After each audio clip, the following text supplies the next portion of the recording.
Hola, muy buenas tardes. Me da mucho gusto saludarles. Soy Mariana Campos, coordinadora del programa de Gasto Público y Rendición de Cuentas de México Evalúa. Para mí es un honor compartir esta sesión de Facebook Live con ustedes, seguidores de las redes de México Evalúa, y poder platicarles sobre nuestro trabajo que hemos hecho del gasto en salud, enseñarles de este tema tan relevante en el contexto de la pandemia de COVID y también invitarles a que pues se inscriban próximamente a nuestro análisis que se va a publicar de manera trimestral para darle seguimiento puntual al gasto público en salud. Bueno, pues voy a dividir mi presentación en dos principales partes. La primera es para platicarles de la evolución del gasto público en salud desde 1999, cuáles han sido las fases que este gasto ha experimentado, en qué momento nos situamos en 2020 y también cuáles son los retos que tiene el gasto como resultado de los propios retos del sistema público en salud en México. La segunda parte, voy a platicarles de cómo avanzó el gasto público en salud al primer trimestre de 2020, que son, digamos, los últimos datos que están disponibles para analizar este gasto. Bueno, ahora voy a proceder a compartirles mi pantalla para que pueda yo exponerles con un segundito. Para que pueda yo compartirles algunos gráficos que creo pueden ser muy útiles para complementar mi presentación. Espero también poder hacer esta presentación en media hora y que dejemos una parte del tiempo para que ustedes puedan hacer algunas preguntas. Espero poder contestarlas todas y si no también les ofrecemos contestarlas posteriormente.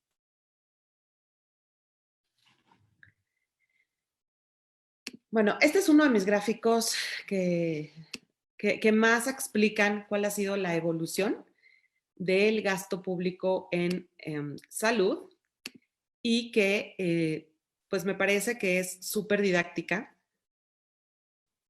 porque nos enseña básicamente las fases por las que ha pasado este gasto público.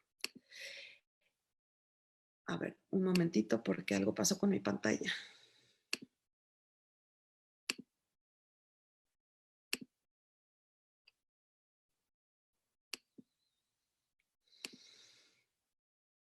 Bueno, algo se me está complicando aquí con la pantalla, perdón.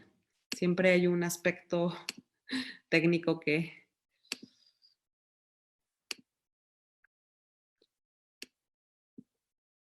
crea el problema. Bueno, entonces pasamos a la primera gráfica. Ahí vemos la evolución del gasto público en salud desde el año 2000 y vemos que este gasto ha pasado por tres importantes fases.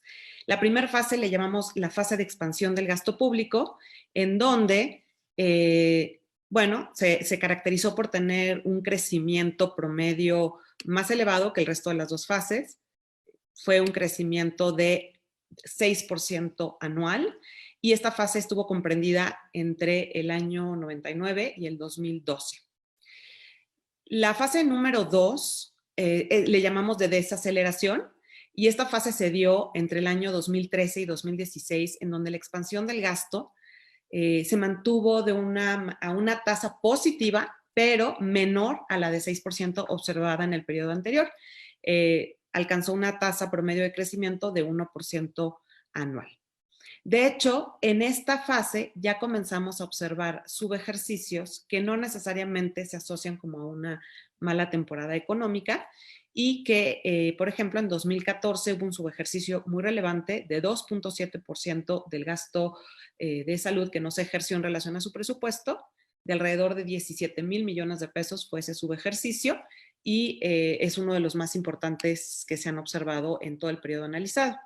Y después vamos a ver la etapa que le llamamos de declive, que es una etapa comprendida entre el año 2017 al 2019. En esa etapa no hubo expansión del gasto, es decir, realmente observamos una tasa de decrecimiento negativa, ligera pero negativa, de menos 0.8%, y desde entonces pues los recortes en el gasto en salud han sido pues más frecuentes, y cabe destacar que, por ejemplo, en 2019 pues el presupuesto aprobado, aunque aumentó en relación a 2018, la realidad es que en la práctica se observó un subejercicio relevante el año pasado, un subejercicio de 2.8% del presupuesto aprobado, y en realidad pues este es el subejercicio más grande que se ha observado en la historia analizada desde 1999. Ahora, vamos a explicar 2020 un poquito más adelante, pero me gustaría comentarles de uno de los retos más relevantes del gasto público en salud, que tienen que ver con la configuración del sistema de salud pública. El sistema de salud público en México es un sistema fragmentado, en realidad es un multisistema porque está integrado por diversos sistemas de salud que principalmente ofrecen servicios a la población dependiendo de la condición laboral de la población. Esto hace que tengamos, por un lado, los trabajadores formales o asalariados con prestaciones de seguridad social, y por el otro lado tenemos a los servicios que se ofrecen para las personas, la población en general, que no está adscrita a la seguridad social y que por lo regular pues están trabajando de manera informal.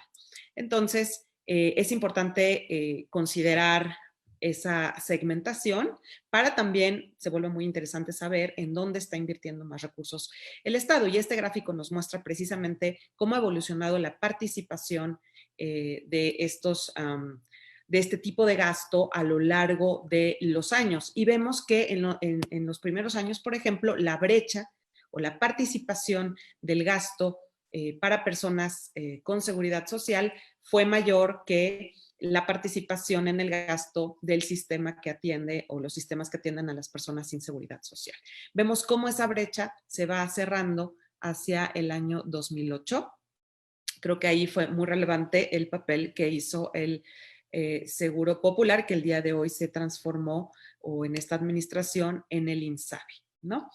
Y bueno, pues vemos cómo también en justo la fase que nosotros llamamos de declive en el gasto, comenzamos a ver cómo la participación en los distintos tipos de gasto se volvió a abrir. Es decir, esta brecha se volvió a abrir después de 2017, que es justo el inicio de la fase de declive, y cómo en 2020, en realidad, íbamos a tener una brecha mucho más amplia, pero esta brecha no es tan amplia porque hubo un aumento en 2020 en el gasto en salud, del cual ahorita vamos a platicar, pero es un aumento que se ha cuestionado mucho por sus características. Voy a regresar, voy a avanzar con el gasto público total en función del PIB. Aquí tenemos un gráfico que trae del gasto que se había aprobado y del gasto que se había observado, y me voy a enfocar sobre todo en el gasto observado. Vemos cómo este gasto incluso, aquí lo vemos, se parece mucho a las fases que habíamos platicado en un inicio, una fase de expansión, que la vemos aquí cómo se eleva este gasto. El máximo se alcanzó en 2009, se mantuvo varios años ahí, pero justo en la fase de transición o de fase de, digamos, en donde empieza el declive, pues también se ve un declive en el gasto en relación al PIB. Entonces, el día de hoy, este gasto para 2020 se había aprobado un gasto de 2.4 puntos del PIB, menor a lo que hemos visto históricamente, pero justo lleva por ahí también una expectativa de caída del PIB. Entonces, el denominador, al ser mayor, hace que el gasto pues represente una mayor proporción. Es importante poner el gasto de México en contexto internacional, en donde vemos realmente pues una precariedad importante en comparación con las recomendaciones internacionales y en función de lo que vemos en otros países.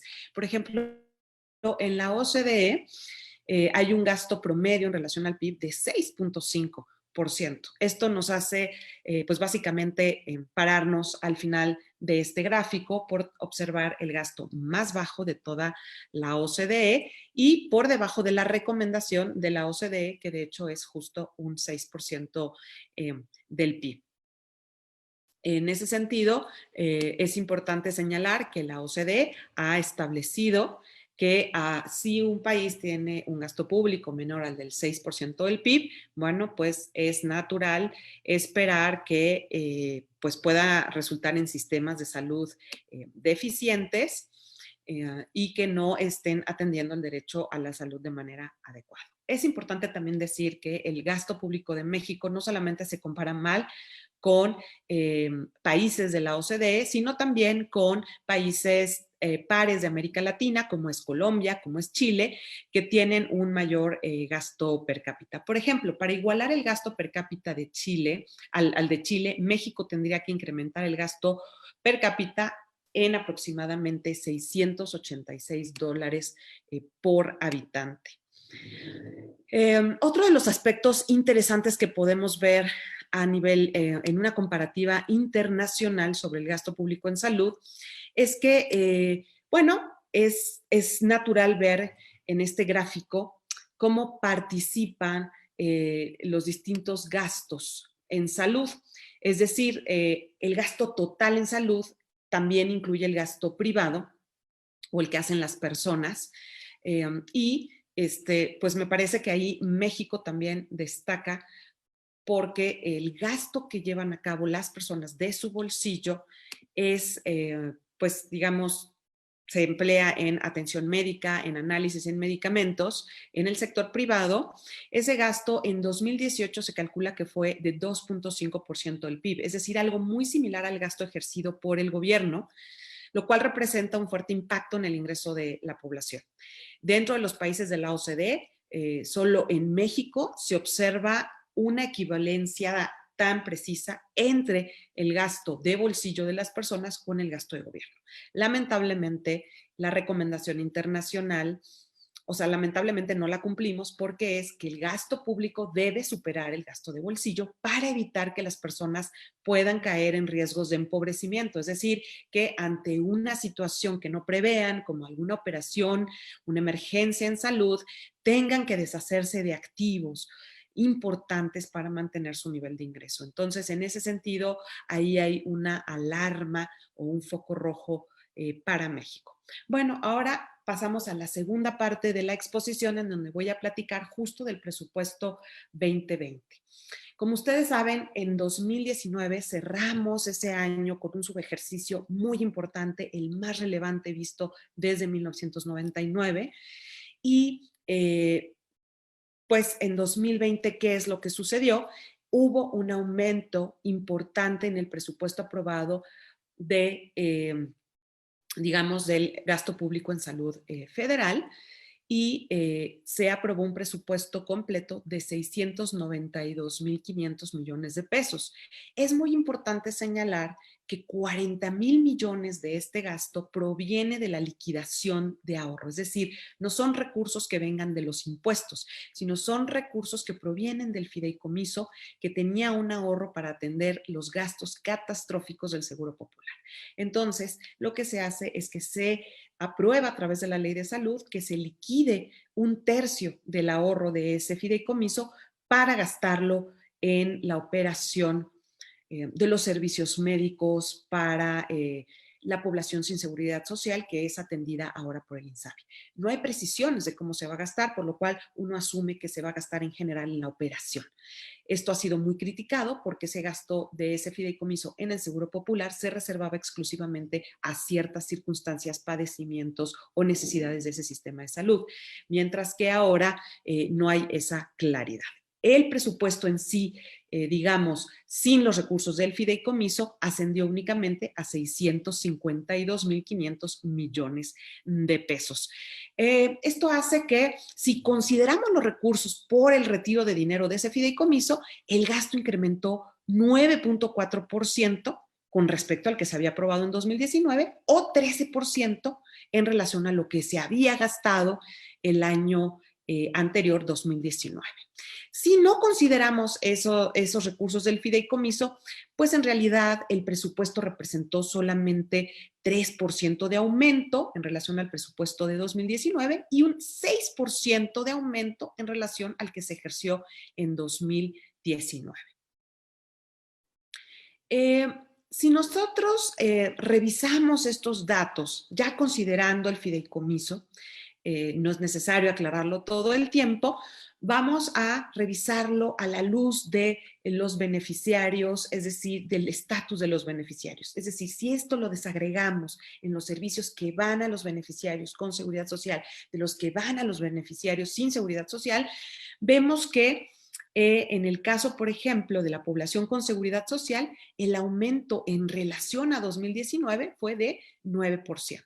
Y si nos vamos a la población sin seguridad social, el aumento en relación a lo gastado en 2019 fue de 18%, porque precisamente ese fideicomiso que se liquidó va para el INSABI, que es para la población sin seguridad social.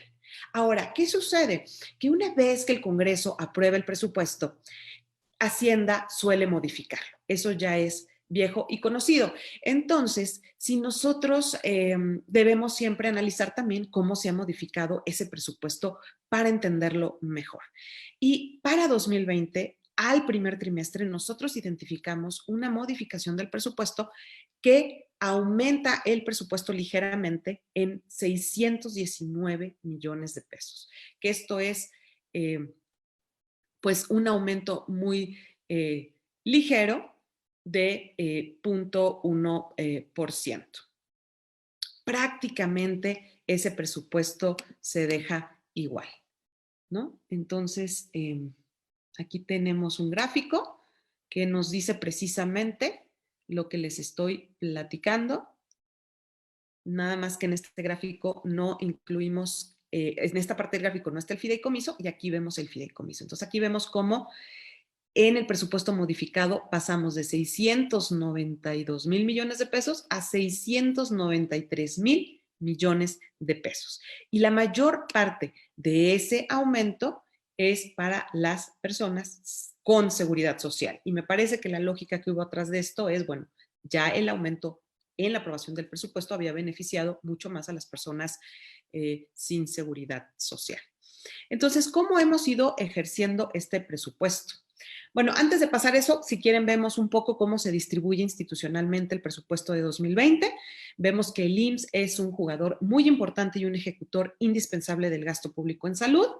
También vemos a la Secretaría de Salud y al FASA como tres de los canales más relevantes para gastar el presupuesto de salud, y ya con un menor peso se encuentra el ISSSTE, el IMSS Bienestar, que también es una parte del IMSS que atiende a las personas sin seguridad social. Se encuentra Pemex como personas con seguridad social. Tenemos también el sistema de la defensa nacional. Bueno, acá vamos a mostrar cómo vamos en función de lo que hemos gastado al primer trimestre. Entonces, de todo este gasto que tenemos previsto para este año, los 593.000 millones de pesos, ¿cómo los pensamos gastar? Y, perdón, 693.000 millones de pesos, y aquí tenemos dividido por tipo de beneficiario ese gasto. Con seguridad social son 402.000 millones de pesos para todo el año. Sin seguridad social, 290.000 millones de pesos para todo el año. Y vemos como al primer trimestre teníamos en el calendario de gasto programado gastar 76.000 millones de pesos. Y 81,000 millones de pesos es la adecuación para subir ese gasto que se hizo al primer trimestre. Sin embargo, lo que se logró hacer fue gastar solo 64,000 millones de pesos. Es decir, se observa un subejercicio del gasto en la población, en los servicios médicos para la población con seguridad social, que es de 12,000 millones de pesos, si es que lo comparamos con el aprobado del año, que es 76, el subejercicio es todavía un poco mayor si lo comparamos con el subejercicio de la meta modificada. En el caso de la población sin seguridad social, vemos que hay más bien un sobreejercicio, es decir, se gastó más de lo que se había aprobado en el año, que eran 53, pero va más o menos a la par, o sea, va a la par de lo que se modificó. Ahí va bastante equilibrado ese gasto. Pues bueno, yo con esto cierro mi presentación y si tienen alguna pregunta en específico, me va a dar mucho gusto resolverla y los invitamos a estar actualizados con el análisis que México Evalúa va a estar publicando en relación a este tema.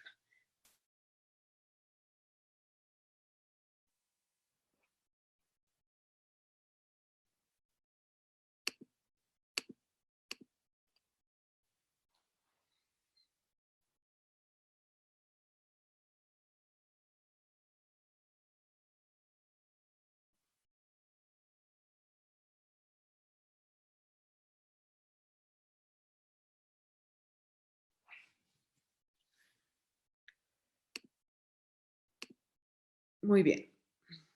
A ver, tenemos una pregunta que nos están haciendo llegar. Lorena nos pregunta que si hay información respecto a la transparencia de este gasto en México. Carlos Alberto Vergara pregunta, ¿se tiene datos sobre el gasto de bolsillo en salud mental y cómo esto podría implicar la falta de la garantía del derecho a la salud? Jesús García, sobre el INSABI, ¿incrementará el presupuesto asignado respecto al Seguro Popular o queda igual? Ok, ahorita hago esa aclaración. A ver, primero, sí, claro que, bueno, la transparencia siempre es mejorable. Creo que uno de los temas relevantes, que de hecho va a ser parte de este análisis que nosotros estamos considerando actualizar cada 3 meses, es que además del gasto general en salud, vamos a tener ahí un análisis específico y seguimiento al gasto de infraestructura en salud, que pues nos parece que el año pasado observó un subejercicio muy relevante y que es importante que la sociedad ponga digamos, el dedo en el renglón para estar enterados en todo momento de cómo se está ejecutando un gasto elemental para darle capacidad al sistema de salud y que no queremos que ninguna otra pandemia y queremos que además esta pueda atenderse con un sistema más fortalecido.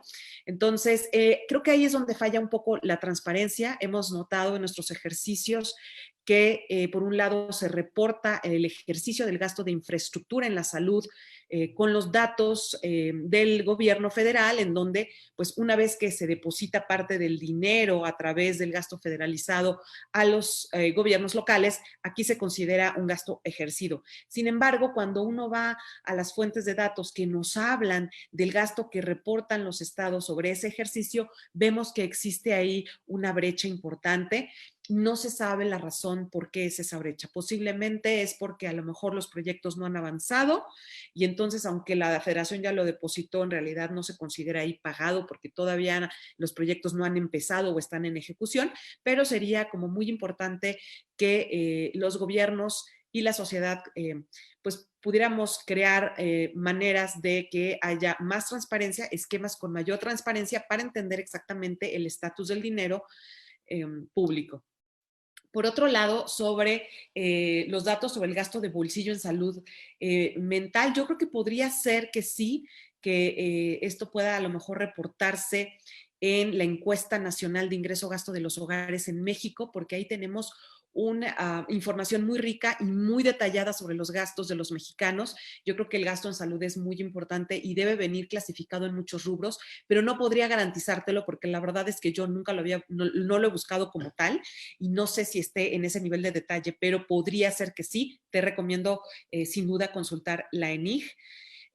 Por el otro lado, Jesús nos pregunta sobre el INSABI, el presupuesto asignado respecto al Seguro Popular. Es muy interesante esta pregunta y tiene que ver un poco con lo que nosotros habíamos en algún momento comentado. O sea, si uno ve ese programa presupuestario como tal, me parece que a ese programa presupuestario del Seguro Popular se le aprobó menos dinero. Sin embargo, hay que considerar dos cosas más. La primera cosa es que el INSABI no solamente se financia con el Seguro Popular, también se financia con el fideicomiso que les comenté.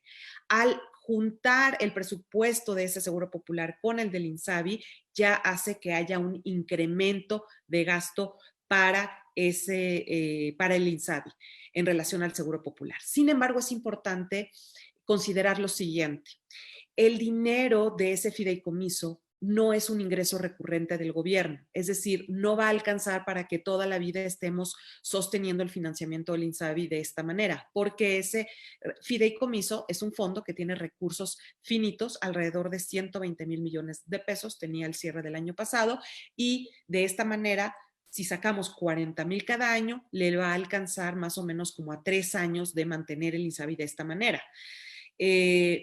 Segundo, es muy importante también considerar que durante este primer trimestre notamos en el presupuesto un cambio relevante y más bien ya se dejó sin recursos al programa del Seguro Popular y ese dinero se le dio a otro programa que se llama Programa para la compra de medicamentos gratuitos para la población sin seguridad social. Entonces hay como una sustitución.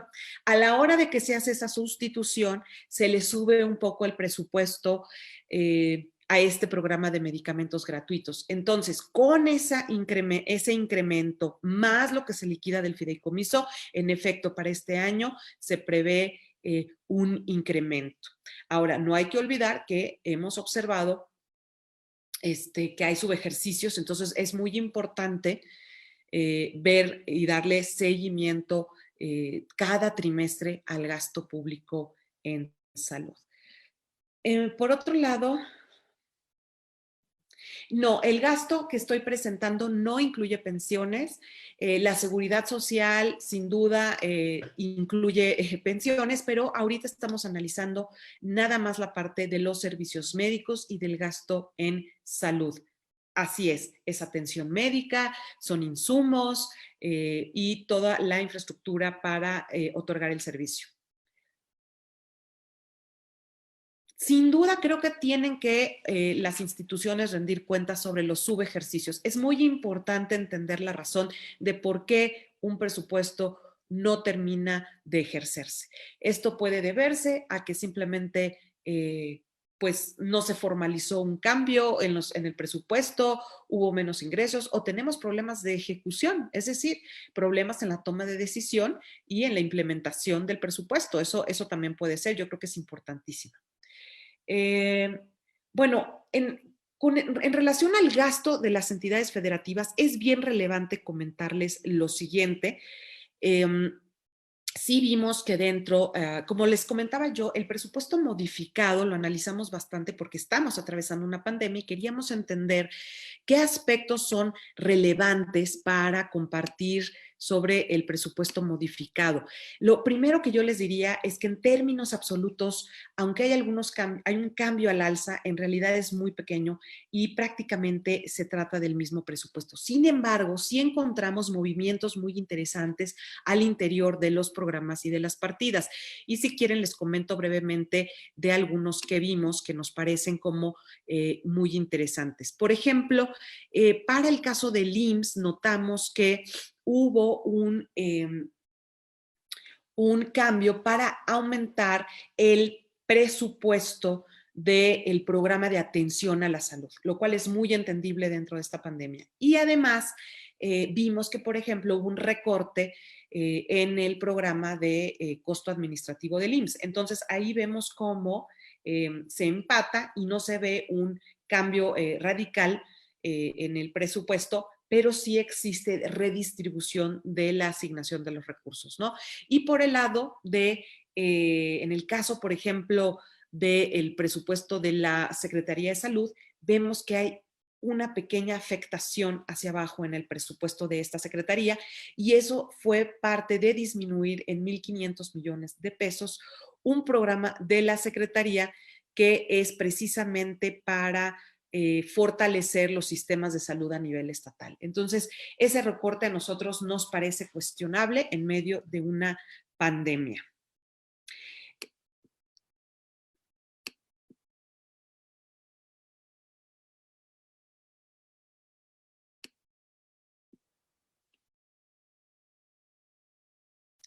No sé si alguien más tenga alguna pregunta y si no, pues también recordarles que nos encontramos disponibles en arroba mexevalúa en Twitter. También les doy mi Twitter que es arroba Mariana-CB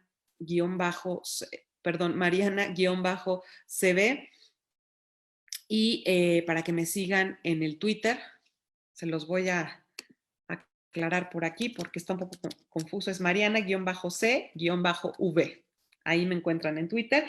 Y estén atentos también a que vamos a publicar estos gráficos y vamos a publicar el análisis completo, además de darle seguimiento cada 3 veces. Pues bueno, si quieren contesto una última pregunta que está llegando. Me preguntan cuál es el reto del gobierno tras el paso de la pandemia y sobre todo en camino a la salud universal que ha prometido el presidente. Bueno, yo creo que hay un reto enorme presupuestariamente hablando. Este es un año en donde van a caer los ingresos.